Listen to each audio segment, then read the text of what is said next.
प्रणाम मित्रों, आप सभी को अंशुमान सिंह चंदेल का प्रणाम। दोस्तों बात करेंगे दोस्तों, आप देख रहे होंगे कुछ स्टूडियो का वो चेंज हुआ है, तो ऐसे ही चल रहा मित्रों। घर शादियाँ चल रही हैं, घर में भाइयों की हो, गाँव वाला भी स्टूडियो, तो और तो इसीलिए सब चल रही व्यवस्था। तो इसी ऐसे ही आ गया। आवाज़ बताइएगा क्योंकि ये रिकॉर्डेड वीडियो होगा जो यूट्यूब पे और फिर सभी जगह पे लाइव आएगा। खबरों की बात करेंगे दोस्तों। मेरा तो काफ़ी दिन से लाइव नहीं आ रहा था क्योंकि मैं तो चला गया था कुछ घूमने उमने भी, और कुछ स्वास्थ्य की भी दिक्कत चल रही थी। और चैनल पे सपोर्ट भी उस तरीके से नहीं आ रहा था, सब्सक्राइबर और लाइक, और आप लोगों का भी कुछ सपोर्ट भी नहीं प्राप्त हो पा रहा था, तो उतना निरंतर वीडियो नहीं बन पा रही थी। पर उत्तर प्रदेश की बात करेंगे। योगी जी को लेके खबरें चल रही हैं तो बराबर की यूपी में क्या हो रहा है। और कल केशव प्रसाद मौर्य आए मिलने दिल्ली, नड्डा जी से मिल के भी गए।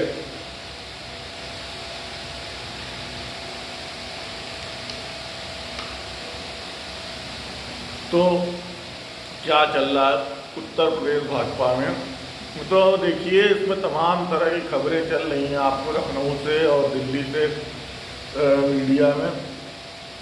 मेरा तो अपना ये कहना है, देखिए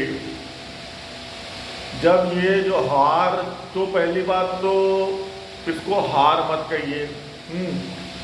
हार तो ये थी नहीं।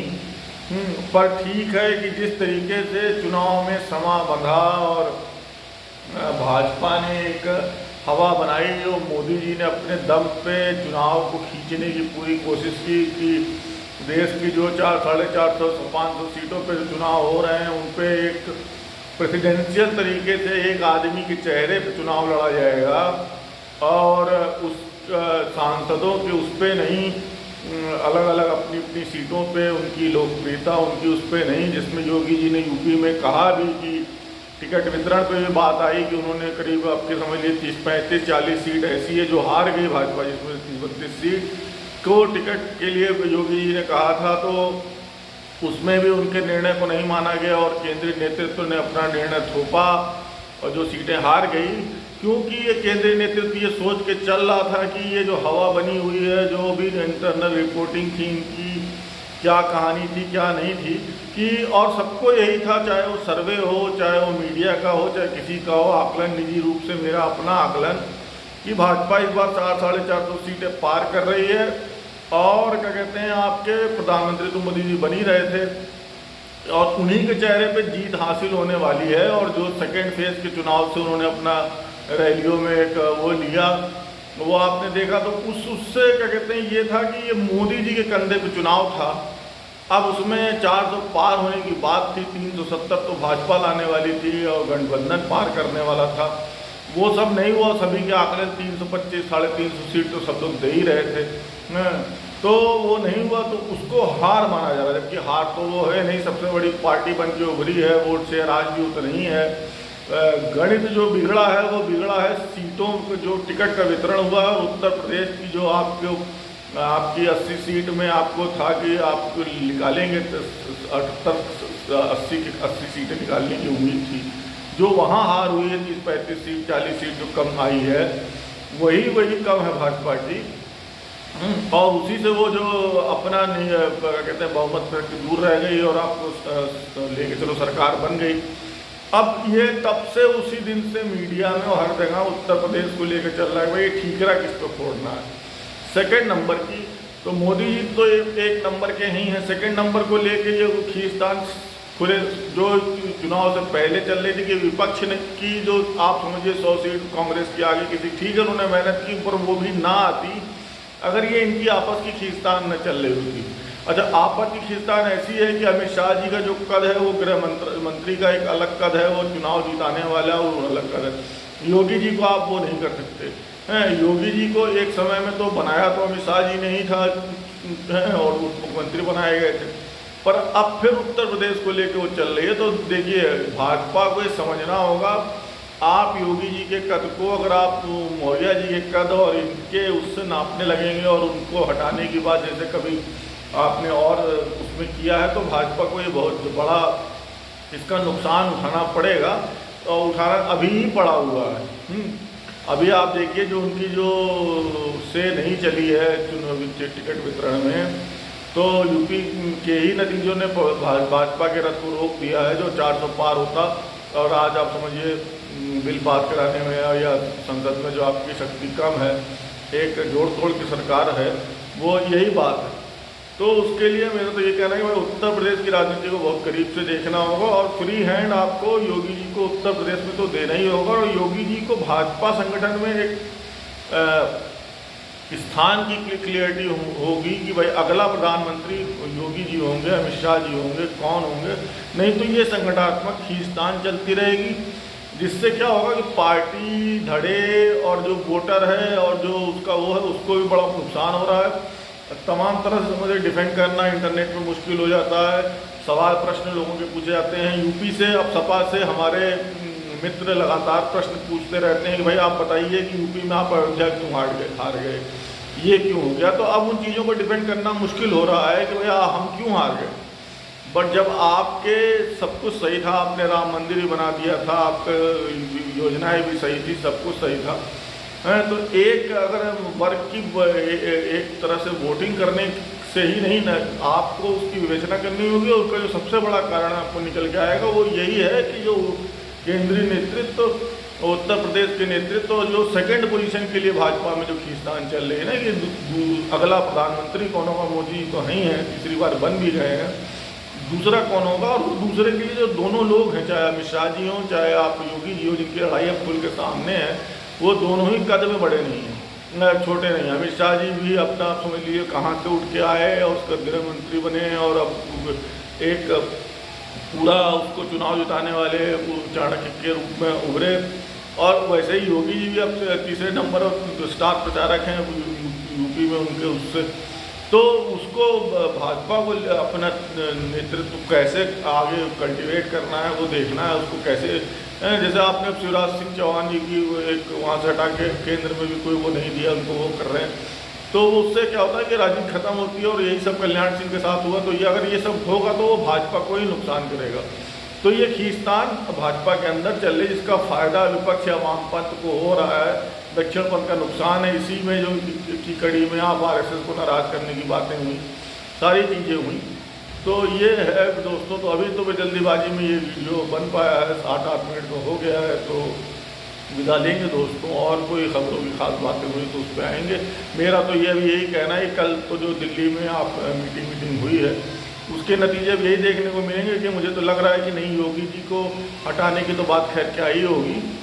अब जो ये यूपी में मुख्यमंत्री और जो अलग अलग पद थे ना, ये पाठक जी और केशव प्रसाद मौर्य की, ये हटा दिए जाएंगे और एक CM को फुल हैंड दिया जाएगा। क्योंकि देखिए अगर किसी के सर पर ठीकरा फोड़ना भी एक बार का हार तो नहीं है, जो भी मतलब कि सीटें कम आई है भाजपा की, तो वो अमित शाह जी पे ही जाएगा और मोदी जी पे ही जाएगा। मोदी जी के चेहरे पे चुनाव लड़ा गया है, तो इसलिए सबसे पहले तो मोदी जी पे जाएगा। उसके बाद मैनेजमेंट अमित शाह जी का था तो उन पर जाएगा, टिकट वितरण उन्होंने केंद्रीय नेतृत्व किया तो उन पर जाएगा। और योगी जी पे तो नहीं जाएगा, इसलिए क्योंकि उनके उससे तो हो सकता है अगर आप उनके चेहरे को हटा के CM के पास लड़े होते तो पता नहीं आपकी और कितनी कम सीटें हैं। तो इसको भाजपा को अभी समझ लेने की ज़रूरत है, नहीं तो अगला चुनाव में भाजपा को ज़्यादा नुकसान होगा, जो अब सत्ता से बाहर करेगा भाजपा को। और फिर तब ये सीख के ही पार्टी लौट पाएगी, ऐसे नहीं लौट पाएगी। उधर आप देखिए कांग्रेस काफ़ी अच्छा वो कर रही है, राहुल गांधी अभी इसमें भी नहीं गए, आप देखिए अंबानी वाले उसमें। और इधर जियो का अपना चल ही रहा है, अंबानी जी की शादी का, उसमें शंकराचार्य जी का बयान पे बातें चल रही थी। तो शंकराचार्य जी के बयान पे तो देखिए लोग कह रहे हैं कि ये कांग्रेसाचार्य हैं, शंकराचार्य नहीं है। और कई लोगों का उस पर आया कि ये फेक है, इनको सुप्रीम कोर्ट में वो फेक हैं असली हैं, वो तो बात की बात है। एक धर्म के गुरु हैं, उनकी जो बात एक है उस पर मीडिया बात तो करनी चाहिए। मेरी अपनी निजी राय यही है कि अगर कोई कह रहा है भाई केदारनाथ से 200-250 किलो सोना गायब है, उसकी मीडिया में चर्चा क्यों नहीं हो रही है, उसकी जांच की बात मीडिया क्यों नहीं कर रहा है, मीडिया ही खुद से उनको क्यों कांग्रेस आचार्य का दर्जा दे रहा है। वो तो कोई कांग्रेस पार्टी के तो है नहीं। तो धर्म की तरफ से अगर प्रधानमंत्री बोल सकता है, यूपी का सीएम बोल सकता है, गृह मंत्रालय मंत्री बोल सकता है, रक्षा मंत्री बोल सकता है, तो वो तो शंकराचार्य हैं, वो अभी सुप्रीम कोर्ट से मान्य हैं नहीं मान्य हैं, कांग्रेसाचार्य हैं क्या हैं, वो अलग कहानी है। पर और दूसरा उनका आरोप कि जो दिल्ली में केदारनाथ का, वो तो भाई सही बात है, ऐसे बहुत से हमारे धर्म के वो हैं जो जैसे कि वैष्णो देवी, मैहर देवी, शीतला देवी, ये वो जो स्थान हैं और अपनी स्थान की वजह से जाने जाते हैं, उनका रेप्लिका शहरों में बना के उनके नाम से जो वो कर रहे हैं, उसके पे एक बहस का मुद्दा। देखिए, वैष्णो देवी की यात्रा बहुत कठिन है, किसी ज़माने में पहाड़ों पे चढ़ के जानी पड़ती थी, तो अब आप समझिए यूपी में, बिहार में छोटे छोटी जगहों पे उसके रेप्लिका बनाए गए कि भाई ये कुछ किसी को दर्शन करना तो कोई यहीं कर ले, उसका नाम दे दिया गया। कोई आज भी वहाँ वैष्णो देवी के नाम से, इस नाम से मंदिर है, तो वैसे ही केदारनाथ के नाम तक दिल्ली में मंदिर हो जाएगा। जो लोग नहीं पहुँच पाते केदारनाथ उम्र की वजह से, इसकी उसकी वजह से दर्शन, पर ये अगर उसका रेप्लिका बनाने, तो वो दोनों एक बहस का मुद्दा है।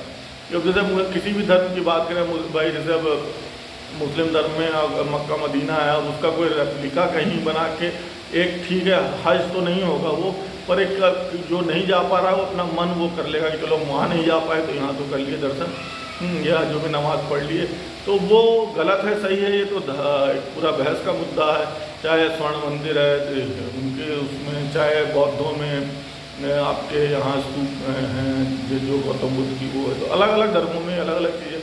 तो वैसे ही ये केदारनाथ का विषय है, तो ये तो पर अगर ये कोई बिजनेस उसी नाम से बना के उससे कमाई, उसका क्या वो है, तो ये देखने की चीज़ है। इसमें एक धर्म का गुरु एक बात कह रहा है, तो मीडिया उसको सिरे से खारिज करके उस पर कांग्रेस का लेवल लगा रहा है, ये गलत चीज़ है। आपको उनकी बात सुननी चाहिए, वो ठीक है किस मत के हैं, वो सुप्रीम कोर्ट से मान्य हैं नहीं है, पर जो उनकी 2 पॉइंट की बातें हैं कि भाई अगर राजनीति धर्म में बोल रही है तो धर्म राजनीति में बोल रहा है, तो क्या गलत बोल रहा है, तो कोई गलत बात नहीं कह रहे हैं।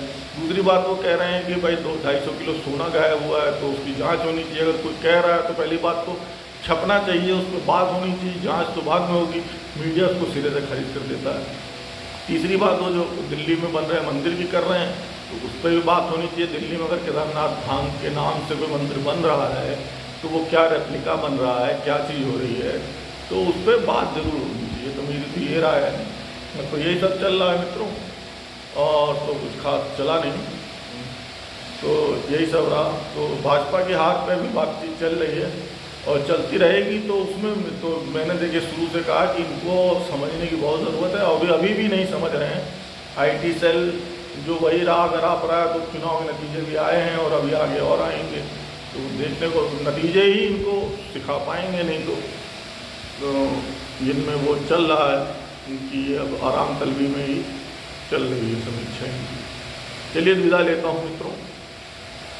सपोर्ट करना चाहेंगे तो लिंक तो नहीं आ रहे होंगे, अगर कहीं पिछली वीडियो में दिखें तो सपोर्ट कर लें, लाइक शेयर सब्सक्राइब कर लें। प्रणाम।